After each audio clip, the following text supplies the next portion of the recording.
Hello, everyone. This is Eric with Assorted Crackers. We recently sat down with former Ole Miss linebacker and current Grove Collective Executive Director Walker Jones to talk about the NIL era. And oh yeah, along the way, we pulled out some great stories from his SEC playing days. Now, not surprisingly, we ran a little bit long, so we're going to break this interview up into two parts. Today's episode is all about the NIL, the history of the Grove Collective, and a sneak peek into potential NIL rules changes. So please enjoy part one of our interview with Walker Jones.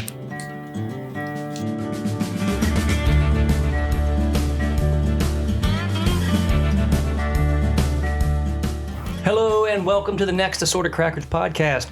I'm Eric and I'm here with Lee and Wilson. And folks, we have made it through the disgusting hot summer. We've made it to fall almost. Football season is upon us. And we have a special guest today who we think is going to set the tone and get us ready, if you're not already, for what's going to be a great season. Walker Jones, if you don't know, he is a 4-year letterman, 3-year starting linebacker from Ole Miss from 96 to 99. Am I getting that right? He was also team captain and the Chucky Mullins Courage Award winner, if I'm getting that right. And that was in 96. So storied career in the SEC, but what we're really interested in, Walker, is what you're doing today. He is executive director for the Grove Collective. He's also co-founder and partner for P7 Sports Academy. We're going to want to know more about that. But obviously, Walker, the environment around college football and college sports in general has changed tremendously just in the past few years. You are sitting in the middle of that right now with the Grove Collective and what NIL is. And so we're really looking forward to hearing your story. And we thank you for joining us today. I'm excited about it. Looking forward to it. There's certainly a lot to talk about, a lot of meat on the bone when you're talking about college athletics right now. That's for sure. It is the changes that have happened in the last 3-4 years since the Supreme Court case in 2021 that really allowed for name, image, and likeness and athletes to be compensated for their value. And it has, I think we were talking earlier, just the evolution of the last couple of years and the sophistication that's gone into, all right, name, image, and likeness is here. What does that really mean? How do we make it work? To basically adopting a professional sports model with the ability to earn a degree where we are today. And most major athletic programs and college football programs are being run like professional sports franchises. About 3.5 years ago, I got the call from Lane Kiffin saying, hey, man, if we don't figure out NIL, we're going to get left behind. And I think you'd be perfect for it. And I had no idea what the hell he was talking about. Did he clear that with Jimmy? Well, Jimmy was the one. Jimmy called me and goes, hey, you're going to get a phone call from Coach Kiffin. I'm like, why is Lane calling me? And he goes, well, NIL. And I was like, he goes, he wants you to run the collective at Ole Miss. I was like, I don't even know what a collective is. Right. And I kind of know what NIL is. It was just coming on the scene at that time. And, I had no idea what I was signing up for. Right. But, so that's kind of how it started back in really June of 2022. So what was the job description when he was pulling you in? What did you think you were stepping into? Well, he didn't. That's the thing. Anybody that knows Lane knows that Lane speaks in abstract, and Lane is not necessarily a details guy. He speaks in big picture, and he goes, and he basically said, look, with your background, I think you'd be perfect for this. And he said, these things are collectives, and they're going to, help run the NIL, which has just come in. And for a school like Ole Miss, if we can be really competitive in NIL, we can bridge the gap between the Georgias and Alabamas and LSUs and Floridas and Tennessees and all that. And he was right. Lane was, for as crazy as Lane is, he actually was ahead of his time when recognizing the importance of NIL. So it wasn't so much, hey, I don't know how you're going to do it, but I think you'll figure it out. And so that's really what he did was his first call to me was, this is why it's important. And your background is why I think you'd be good at it. Now you go figure out what that plan looks like. So I spent literally like 2 months researching NIL and told our athletic director and our chancellor, I said, hey, let me research it and I'll come back and put a plan in place. And I came back with a 10-page PowerPoint. And I was like, here's what I think we need to do. And of course they were like, yeah, it looks good to me. I don't know. I mean, sure. And so we had a couple 10 bullet points of things that we needed to do to make it work. and we had a press conference, third game of the year, where we kind of announced me coming on board and consolidate. We had 3 collectives at the time. I remember that. There were a lot of well-intended boosters and alums who were like, we see the writing on the wall. We got to do something. Right. So let's start up a collective. And it was just diluting our impact. And they were cannibalizing each other, and they were confusing the donor. A confused donor doesn't give to something. Right. And we had 3 different people 3 different groups stepping all over each other. And one was doing it for just baseball. One was doing it for basketball. One was doing it for just football. And I was like, hey, look, we don't have enough donors to have 4 different competing groups. We need to consolidate into one group, have it for all sports at Ole Miss, and not confuse or cannibalize our donor base. And so the Grove Collective had a really cool logo. It was a tree.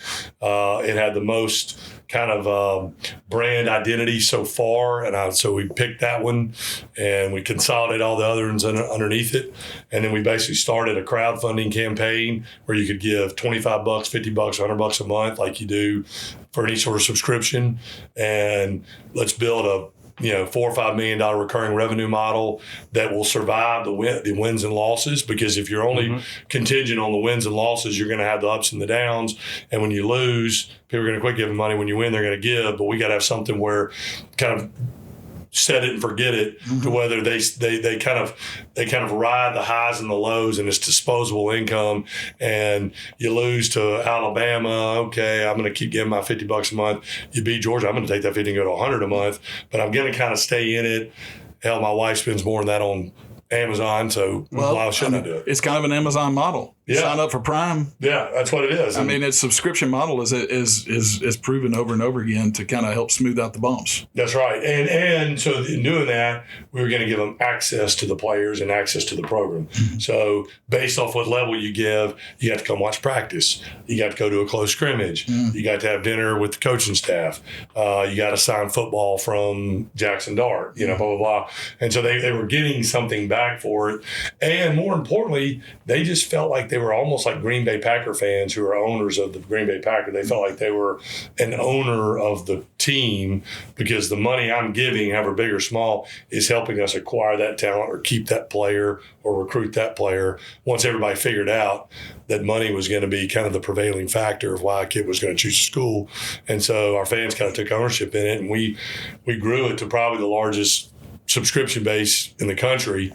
And there's been some others that have called us since then, but we're probably in the top 5 now. And again, that sustained us through the ups and the downs and the good and the bad. And, and then it was, hey, we got to do it legal. When I played at Ole Miss, we were on the second worst probation since SMU. I remember. Yeah, I think I was the only guy on the team that wasn't getting paid. Wait a minute. Yeah, I know. Yeah. So I was like, Is there statute of limitations? Is there statute of limitations? Yeah, I think there's statute of limitations by now. Well, yeah, Coach Brewer's dead, so there's definitely a statute of limitations. That's right. But yeah, so anyway, it was we're going to do it legal and compliant, and we we're going to do it for all sports across all 18 sports at Ole Miss, and that was kind of it. It does feel, as a fan, it feels like, and again, we were there in the 80s. When we were just struggling to get out of the bottom tier, it feels like we moved real quick from a bottom tier program, frankly, to right there in the front competing with everybody else. And I think that's a compliment, obviously, to the work you're doing, but also to the ability to rally the fan base. That every school jumped into the same pool at the same time trying to figure this out. Clearly, we did something to help spark some renewed interest. Yeah, well, and I got to give a ton of credit to our chancellor and our athletic director, because what happened, like the more I would talk to other schools out there, they would I would call the guy that's running the collective at, Georgia or Florida. I'm like, well, how often do you talk to your AD? I don't ever talk to him. I'm like, what? Talk to your chancellor? I don't ever talk to my chancellor. Wow. You talk to yours? I said if not every day, every other day. And I was like, you're not giving trade secrets like that, are you? No, now everybody's done it. Have a conversation. Everybody's done it now. But my point then was, they're going to know now, because everybody listens to the Assorted Crackers. Everybody knows the Assorted Crackers podcast. But it was like, if you're not 100% aligned together, you don't have a chance. Right. And you got to have, because if the AD gets territorial, because you're talking to his donors, which that was probably the biggest thing. Well, the other part of the plan was the Ole Miss Athletic Foundation, which is the main fundraiser fundraising arm, we couldn't be in a territorial fight with them over donors. Right. So we had to come to an agreement of they had to give up some of their donor base and come back to us.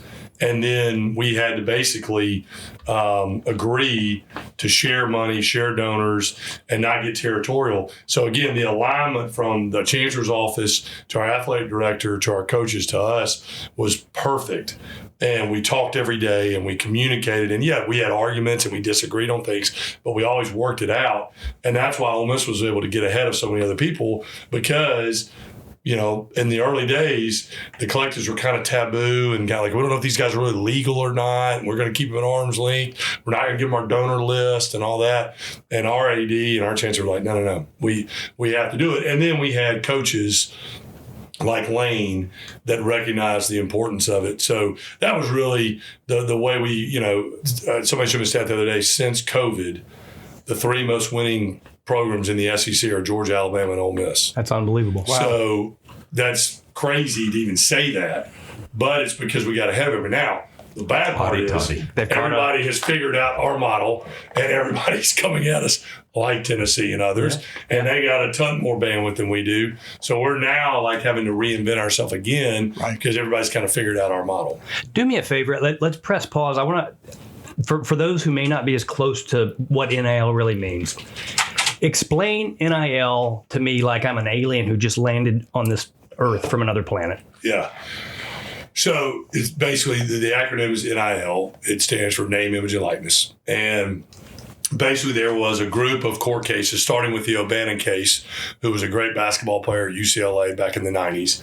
And he was all right. Yeah, he was big lefty. I think they won the national championship. They did. I'm pretty sure. They did. So he had a court case basically suing because he was not able to receive any compensation for his replica jerseys and his image in the bookstore and online and all that. And that case went, as Todd will tell you as an attorney, those go on, and they take forever, and then you got a class action. You start to get a class action movement where a bunch of other athletes started to sue for similar rights. And basically they all got consolidated and ended up going to the Supreme Court. And the NCAA, held out for years on recognizing, compensation for athletes and basically saying, hey, we're giving you the ability to have a scholarship. We're giving you the ability to have cost of living. We're giving you the ability to do this. And the NCAA could have 10 years ago gone, we agree, we need to do this, and probably save themselves a ton of money. They did not do that. And so essentially what happened was those cases, and it was a 9-0. Now think about this now, a 9-0 Supreme Court decision. Wow. Now, when is the last time that doesn't happen? That never happens, right?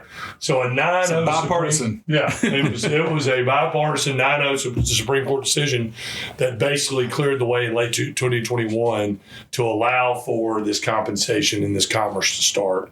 Then there was another case, again, the House case against the NCAA, because even when the Supreme Court ruled, they still wouldn't allow schools to pay the athletes. Right. That's why collectives came out. You had to have a third party or somebody not connected to the university to provide the compensation. They would not let the schools do it directly.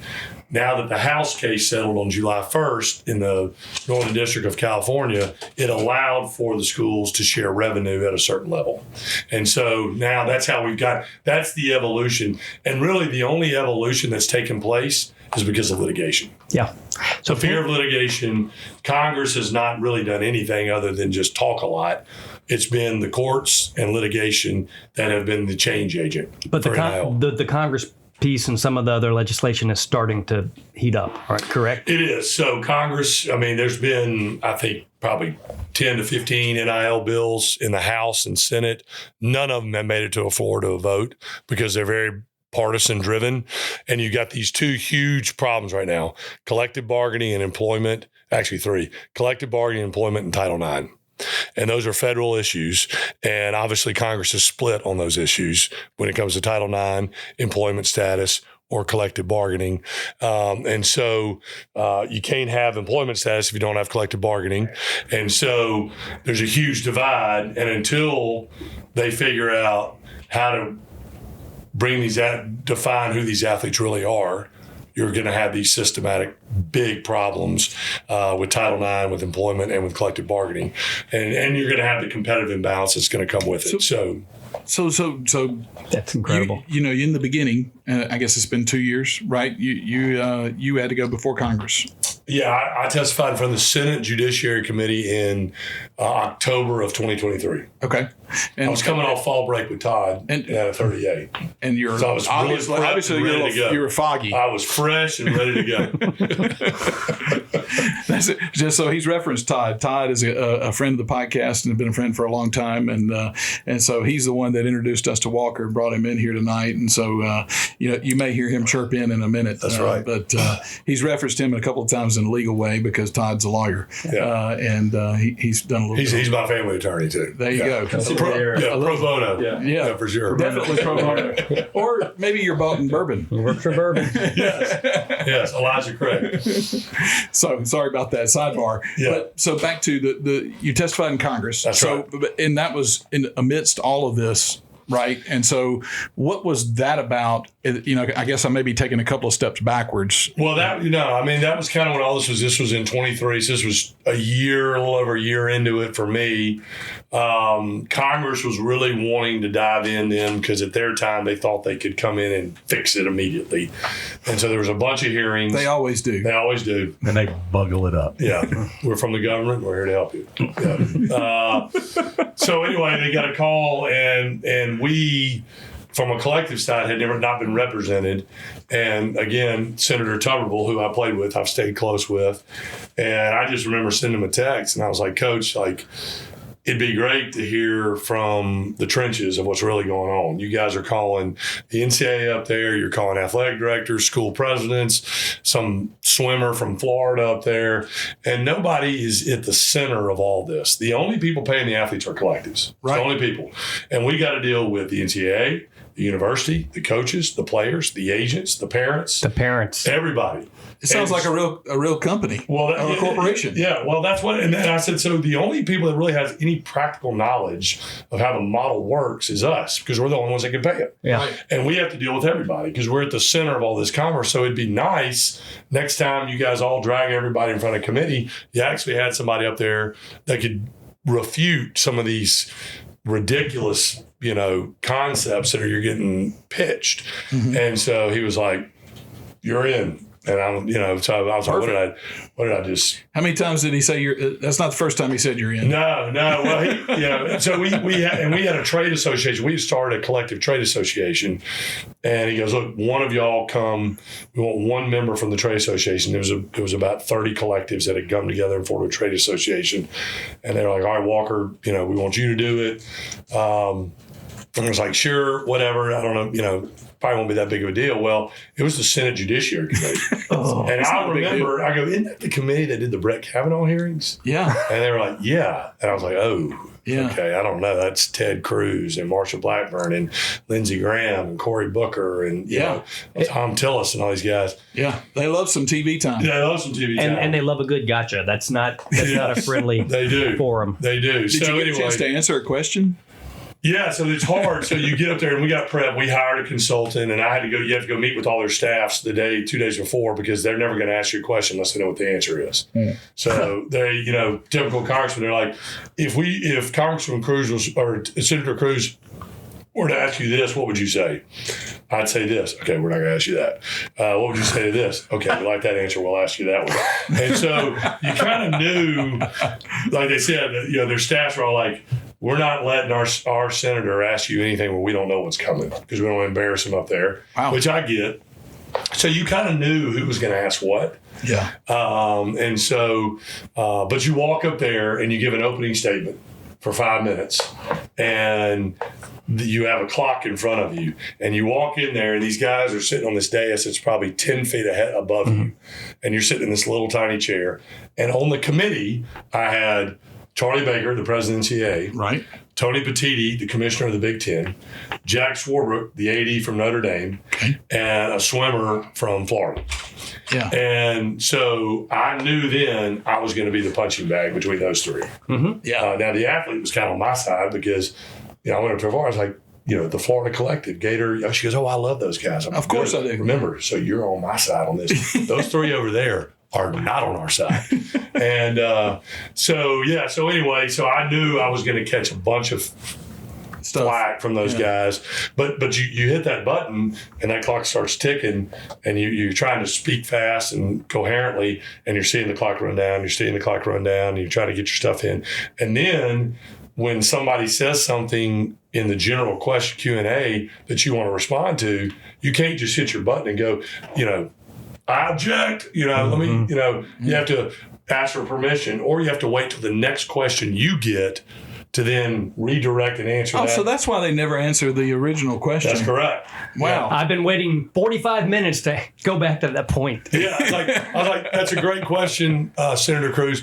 Before I answer that question, I'd just like to go back to what Charlie Baker said a second ago when he told us that we don't care about female athletes, and then I get on that. Right. And then, unfortunately, I stuck my foot in my mouth and called the head of the NCAA a clown.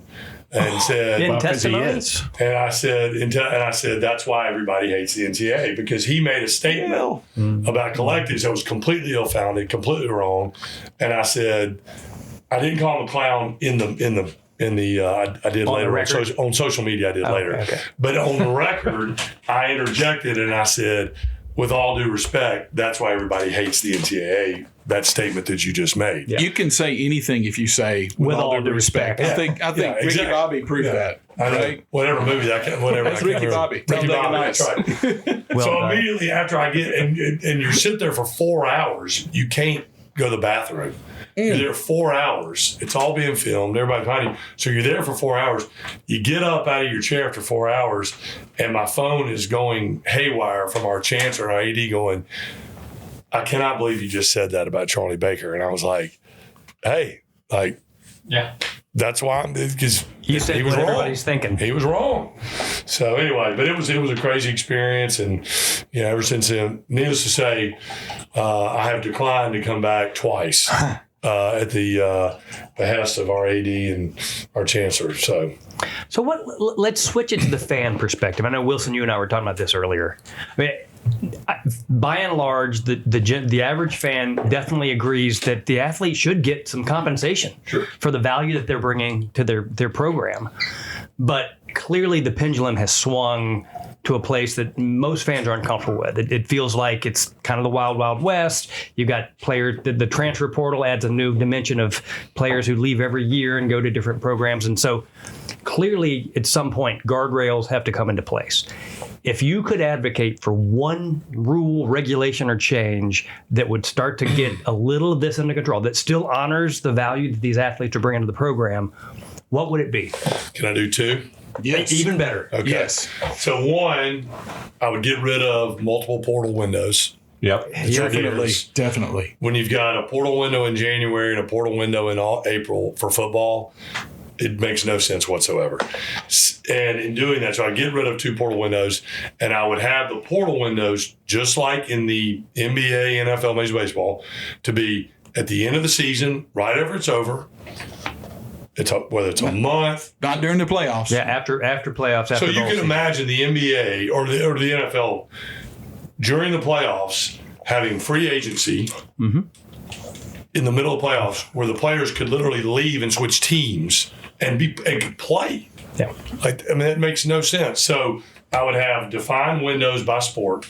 So this is your portal one for this sport, and that's all you get, and that's it. Now, if there's a family event, parent dies, something happens with your family, coach leaves, coach gets fired, you maybe get a portal exemption at that point, but it's a life event. There you go. Other than that, you got one portal window. Okay. Well, yeah, because then you Is won't that- have the Marshall situation where the whole team leaves and they can't compete in the bowl game. Can't compete in the ball game. That's right. And you cut the tampering down for the other schools that are calling all of your players in the middle of the season. That never happens. Never happens. So that's a big one. And then the second one, so it's regulation on the portal windows. And the second one is agent oversight. So the biggest problem right now is any one of us in this room could go be an NIL agent tomorrow without having to probably even fill out a form. Wilson, Let's do it. Yeah. I'm in. Yeah. We can do that like we did the podcast. Just jump in. So tampering is really that bad? I mean, Yeah, and what happens is, so the agents, so in pro sports, the agents are regulated. They're regulated by the Players Association and in the league. And so, like, if you want to be an NFL agent, you got to pass a background check. You have to have an advanced degree. You have to pass a test. You have to pay a fee, and you have to refile every year. Okay? So that weeds out a lot of the riffraff. And I assume there are consequences for agents who and so once cross you the line. clear all that and you're in, then you have to abide by a set of standards and rules. So if you're calling a GM from another team and you get caught, you're disbarred. You're done. So now, but in college athletics, there is none of that requirement. Literally, any one of us could go, I'm going to be an NIL agent, and I'm going to represent all these players, and I don't have to pass anything. I don't have to report anything. I can call any team I want, and there's zero repercussion. So those are the guys that are, number one, driving these values up, and they're also driving the mobility up. And they're telling kids, you know, are you happy here? Yeah, I'm really happy here. Well, they're only paying you $100,000. I can go get you $150,000 if you leave. Well, I don't really want to leave. Well, don't you want to call your mom and tell her you got an extra $50,000? Well, maybe, I guess. Well, then, yeah, let's go and leave. And you're talking a kid into leaving a situation where he's got a pretty good situation. So I think if you have some agent oversight and then you limit those portal windows, you're going to slow the mobility. Kids can still leave if they get in a bad situation, and that you get an exemption if you have a life event, but you hold these agents accountable, because I get the phone calls from the agents and it is, you know, hey, you know. So is it the agent driving or is it mom and dad? The agent, but the mom and dad are probably behind the agent doing the dirty work. Yeah, I mean, they're like, come on, you know, I'm got you as my agent. I'm paying you 20%. You got to give me some like stuff. it when the player has an agent. Yeah. It gets mom and dad out of it. Absolutely. And so, because the moment you start talking about value to a kid, to a mom or dad, it gets personal immediately. What do you mean he's only worth $100,000? What are you talking about? And so it gets the parents out of it. But if these agents don't have any repercussions for bad behavior, then they can just freeload, and do whatever. Tell what everybody. They call me and go, you know, LSU's, you know, offered us $500,000. Well, what he doesn't realize is the guy running LSU's collective is a friend of mine, and I'll call him and go, he's not going to tell me exactly what he offered him, but I'm like, did you offer him $500,000? Man, what do you offer me anything near that? Come on, you know better. And, you know, And so I can't now do he's that not for going to tell me one exactly what he did offer. Yeah. He's going to keep some trade secret, Yeah. but he's going to tell me that he's messing with you. And so so And then that parent or agent gets blackballed. yeah, and I think that's the problem. And again, I think that's the biggest problem our fans have that give money to the collective. The biggest problem they have is that it's hard to hold, you know, loyalty, honor, sticking with the program. Now, what we've done to refute that and fight against that is we've got buyout provisions in their agreement. We've got liquidated damages. The kid goes in the portal, he doesn't get paid. We fine them if they miss class, if they miss weights, all that. So we've got real teeth in a legal document that they've signed that if they have bad behavior or if they go in the portal, we have liquidated damages in there, which we just started doing last year. So I think that's such brilliant. an important point, because I think, again, to the average fan, it just feels like they're just putting their hand out and whoever can fill it up the most, they can get and go. But there are consequences. There are, for lack of a better word, strings attached. There are some controls that are sitting in place that allow us to at least have some ability to drive the loyalty. And if it's not there, and again, you were talking earlier not just about performance as an athlete, but performance as a student. That's right. So there are ramifications if these students don't go to class, don't keep their grades up as well, correct? That's correct. So in our contracts, in pretty much every collective contract out there, it's progress towards a degree, minimum number of hours, being academically eligible. If they go on academic probation for a semester, payments are frozen.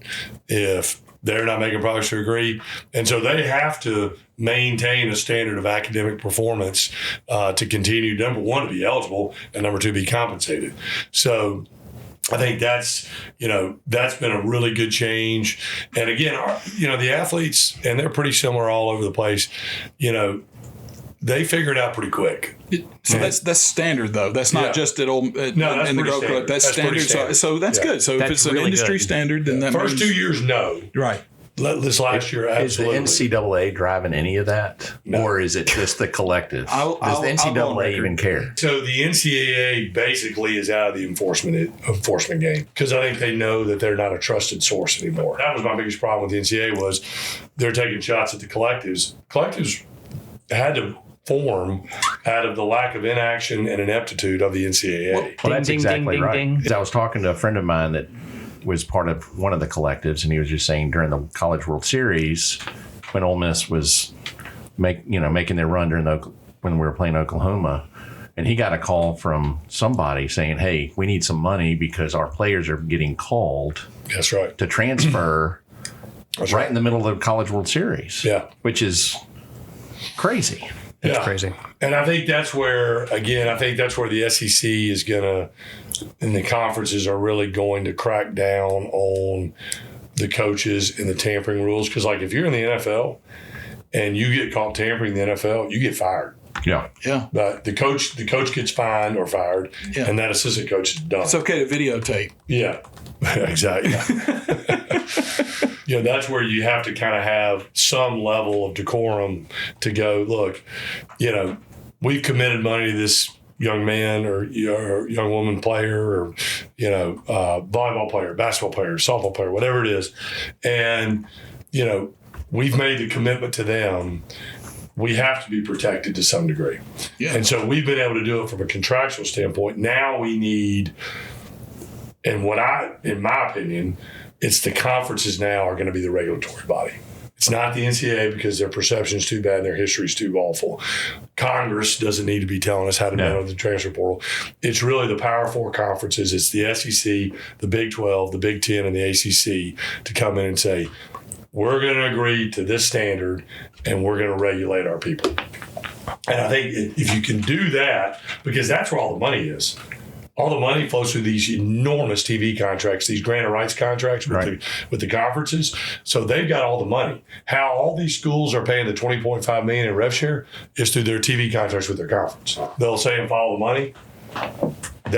Follow the money, and that's going to be the group that's going to have to weigh in and fix some of these things. So the collective is on top of that $20.5 million. So that's where the difference is going to be between the big guns and the medium-sized schools or whatever, of where the difference is going to be on how you can That's right. spend the money. It used to be up until July 1st, we paid every penny. Now the school's paying 20.5, but we were always already spending way above 20.5 on all our sports. So now the collective has to do that supplemental above the cap, compensation. And you got to go through this clearinghouse now to do that, which is an added kind of regulatory step to try to farm out hey, I'm going to pay this player $500,000 to make one social media post. Mm-hmm. I'm going to pay this player $150,000 to show up for 20 minutes to sign autographs. It's trying to get rid of those things. I got you. And so, but yeah, you'll still be able, our job will be managing how the school's spending the rev share, but then also to create that supplemental NIL on top. Walker, what's this look like in 3 years? Well, I think it'll be collectively bargained in employment. I think it will be. And my guess, and this is my guess, they will end up being employees of the Southeastern Conference and the Big 10 and the Big 12. So not the school, but the conference. Because what happens if they're employees of the school, you get into all the right to work states. You get into a lot of labor laws. You get in the union piece. So like the Big 10's got a heavy union footprint geographically. Yes. Different than Bless the SEC. their heart. And then you've got Todd probably knows this better than me, but right to work states. Right. And workers' comp and all those other issues. When you're a state employee, you run into a whole lot of variety of issues, especially when you've got the SEC, which is in, 10, 11 different states. So, if you do it with the SEC and they're an employee of the SEC, then you can get above that, get away from that. So it becomes like a federal situation. And then you have a Or group. at least federated. Yeah. Essentially. And so they're the employer. Okay. And they work out the rev share based off the money they're doing, just like they're the NFL essentially. And then a group is going to represent those athletes within that conference to collectively bargain what the rev share is and the contractual agreement and all that. That is, Lee's over That's there scratching his crazy. chin. I mean, I'm like, what? It's getting complicated. All right, so I'm not really complicated. I'm not It's dogging gotten- on. I've got some friends that work in the really SEC complicated. office, and I'm saying, hey, is that a big deal or is that a bad deal? I don't know how does that feel? I think the SEC a year ago, Greg Sankey would not mutter the word collective bargaining or employment. Wouldn't mention it. Our chancellor at Ole Miss wouldn't mention it. Mm-hmm. You know what they mention all now? Collective bargaining employment. Wow. So they've been talking to lawyers. Yeah, and I think what they realize, but here's the thing, what they realize is there's no way to get off the litigation hamster wheel while these other big issues are sitting out there. And the only way, the reason why the NFL and NBA and Major League Baseball don't have the same legal risk that we have in college is because they've collectively bargained and they've come up with a system of rev share and rules and regulations, which we don't still have. Yeah. And so, that's what has to happen. And I think, again, it could all change. Things could change. Congress could come in. The other kind of concept was that Congress would create a special status or a special class of student athletes so they don't have to fully unionize, but they can collectively bargain. Well, we don't want a union, right? Well, that's the problem. So then if you unionize, do you lock them out of the weight room? Can you fire them if they drop 3 passes or throw 4 interceptions? Can you, penalize them for playing just like being an employee of a you're now a union? pure employee. All those labor issues that come up, you're going to have coaches acting as employers essentially that's with not gonna labor unions, which I don't think anybody wants. No. So that's why if Congress, like we actually talked about that when I was up in DC last time, was maybe there's a special status where they grant collective bargaining ability, but not full unionization. And only Congress could create that. It'd have to be some sort of special status of employment. Goodness. Now, is that what Trump has asked Saban to look into? Is that kind of the... And what role do you have in that? Well, yeah, we've been a little chatter about that. I mean, the executive order, it was a lot of high level stuff,